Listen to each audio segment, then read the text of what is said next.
Yo voy a abordarlo desde tres puntos. El primero, la realidad es que no podemos desconocer que igual los diferentes medios pueden o pertenecen a diferentes grupos económicos y por supuesto dependiendo del director que esté de turno, se puede ejercer una u otra, digamos, más que manipulación, orientación editorial hacia cómo vayan a presentar las noticias. Si las exportaciones colombianas caen y es un medio del gobierno o controlado, por ejemplo, por el gobierno que esté de turno, pues va a decir que la caída no fue tan abrupta y que el gobierno está trabajando en mejorar. Si es un medio, digámoslo así, controlado por la oposición, pues va a decir que las exportaciones cayeron abruptamente y que el país está entrando en riesgo.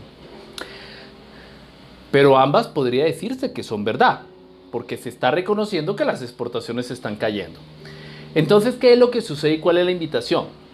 A los ciudadanos es que acostúmbrense a mirar los diferentes medios oficiales o los privados, de tal forma que puedan tener como dos posibilidades de interpretar la información. Sin embargo, insisto, la realidad es que por supuesto puede existir cierto sesgo a la hora de presentar las noticias o la información hacia la ciudadanía. Mas, sin embargo, no podemos decir que los medios en Colombia son o se comportan como bodegueros, que es los siguientes dos puntos que voy a entrar a mencionar. Y es que a diferencia de, por ejemplo, un influenciador político, por ejemplo, que de verdad, o sea, ya nos hemos dado cuenta que están pagados o que persiguen intereses para posteriormente recibir algún contrato, por ejemplo, en el gobierno, los medios en últimas les corresponde trabajar bajo cierta rigurosidad, por ejemplo, periodística. Y legalmente hablando, son objeto, digamos, de una mayor crítica no solamente social, sino inclusive inspección legal. Digamos que muy rara vez uno ve que judicialicen o denuncien o demanden a un influenciador, como se dice, salvo que popularmente ya se le esté yendo la mano.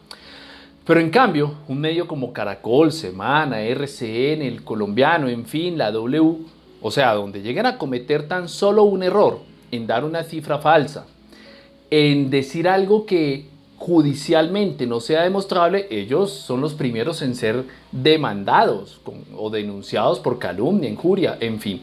Entonces ellos se cuidan en que la información que están brindando por lo menos sea verificable y ellos tengan el respaldo periodístico para poder hablar de esto. Entonces ahí hay una gran diferencia y no podemos decir que es que los medios son bodegueros o que le están haciendo un trabajo de desinformación a la ciudadanía.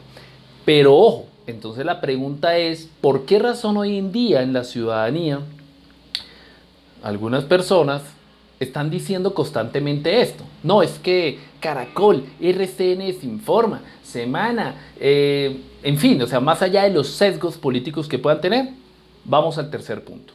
Mi tercer punto es que esto hace parte de una estrategia debidamente planeada, consensuada y que viene de tiempo atrás precisamente para desprestigiar a los medios colombianos.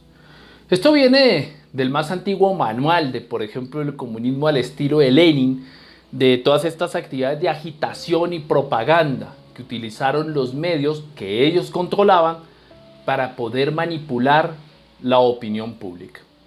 Pero también se ha visto en épocas recientes de la historia, por ejemplo, lo que hizo Chávez en Venezuela, prácticamente callar a los medios para ser ellos, en una dictadura, los que controlan la información. Y esto es muy peligroso para la democracia, porque es que el papel de los medios es precisamente informar lo que pueda que se esté haciendo bien en un gobierno, sin importar el que esté de turno, como lo que se esté haciendo mal. Y si los ciudadanos le están haciendo el juego a decir, a satanizar a los medios actuales, no están más que siendo precisamente el trabajo de, como se decía en esa antigua Unión Soviética, de los idiotas útiles. Porque entonces lo que les están vendiendo como idea es que dejen de leer fuentes oficiales, fuentes periodísticas, para concentrarse solamente en escuchar a los ideólogos o pseudoinfluenciadores que esos sí que tienen un gran sesgo político. O por la otra parte, a los medios que son controlados solamente por quien le interesa masificar dicha agitación y dicha propaganda. Entonces la táctica es muy evidente y es satanizar a los medios. La pregunta es, si es que estos medios han sido tan malos, tan perversos, ¿por qué entonces en el pasado, cuando estos mismos que ustedes mencionan sacaban las noticias sobre corrupción en el gobierno de Uribe, de Santos o de Duque, por qué entonces esas noticias sí eran bien recibidas? Pero ahora que se habla de la corrupción del actual gobierno, ¿ahora sí les molesta?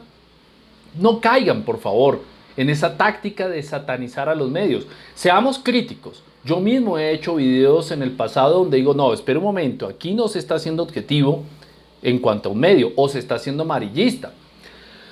Pero no satanicemos a los medios. No permitamos que ese poder en últimas, que sí tiene una democracia, se elimine. Porque eso sí nos puede llevar derechito al camino, por ejemplo, de una dictadura. Que tengan buen día.